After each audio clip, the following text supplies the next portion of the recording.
આજે આપણે શીખીશું પૂર્ણાંક સંખ્યાના જૂથના ગુણધર્મ સંબંધિત ગેરસમજો।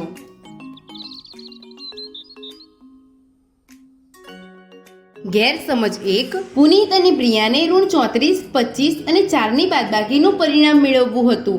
પુનીતે તેને ઋણ 34 અને 25નું જૂથ બનાવીને ઉકેલ્યું અને પરિણામ મેળવ્યું ઋણ 63।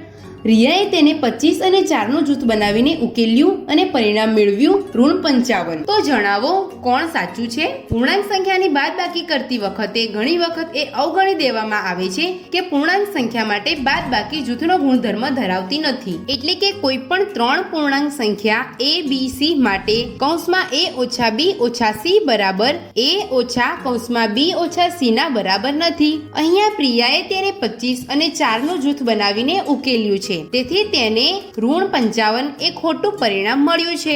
સાચી સમજ આ છે કે બાદબાકી કરવા માટે પહેલા 2 પૂર્ણાંક સંખ્યાની બાદબાકી કરવી જોઈએ, પછી તે પરિણામમાં ત્રીજા પૂર્ણાંકની બાદબાકી કરવી જોઈએ। એટલા માટે પુનીતનો જવાબ સાચો છે, એટલે કે આપેલ પ્રશ્નનો સાચો જવાબ છે વિકલ્પ 1। ગેરસમજ 2। જૂથનો ગુણધર્મ ભણાવ્યા પછી શિક્ષકે ગૃહ કાર્ય માટે બાળકોને પ્રશ્ન આપ્યો, ઋણ 312 ભાગ્યા 6 ભાગ્યા 2 નું પરિણામ મેળવો। સંધ્યાએ આનો જવાબ ઋણ 104 મેળવ્યો અને વરુણે ઋણ 26 મેળવ્યો। તમારા વિચારથી કોણ સાચું છે?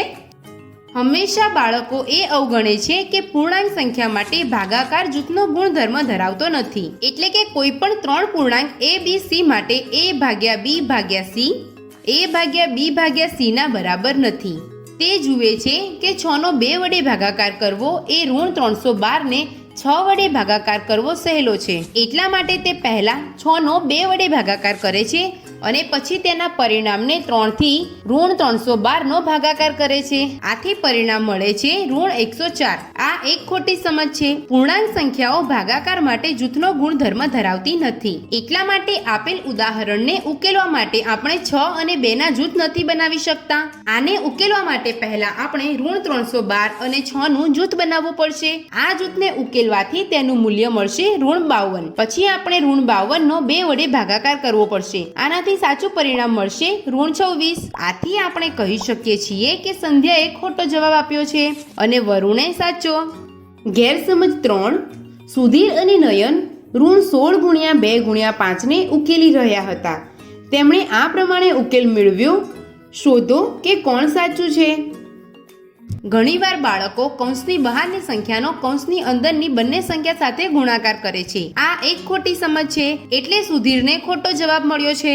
સાચી સમજ એ છે કે પહેલા આપણે કૌંસને ઉકેલીશું, પછી પરિણામની સાથે કૌંસની બહાર લખેલી સંખ્યાનો ગુણાકાર કરીએ છીએ, એટલે નયને સાચો જવાબ શોધ્યો છે। આજે આપણે શીખ્યા પૂર્ણાંક સંખ્યાના જૂથના ગુણધર્મ સંબંધિત ગેરસમજો।